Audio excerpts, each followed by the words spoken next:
13.000 alumnos de cuarto de primaria de 230 colegios de toda la comunidad participan en la edición 2012-2013 del programa Pilota a l'Escola. Lo ha asegurado el conseller de Gobernación y Justicia, Serafín Castellano, durante la presentación del programa Pilota a l'Escola en el Colegio Federico García Sanchis de Alzira. Castellano ha señalado que más de 25.000 niños y niñas han participado en este proyecto desde que nació en 2005. De lo que se trata és de donar a conèixer el que és l'esport propi per excel·lència dels valencians, com és la pilota a mà en totes les seues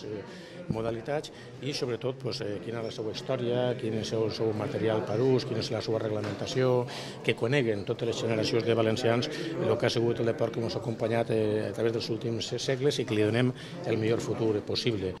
El conseller ha agradecido la participación de la Federación de Pilota Valenciana y ha destacado la colaboración de todos los sectores implicados en el mundo de la pilota para garantizar la implantación social de este deporte y especialmente acercarlo a los más jóvenes, quienes en definitiva son la garantía de su futuro.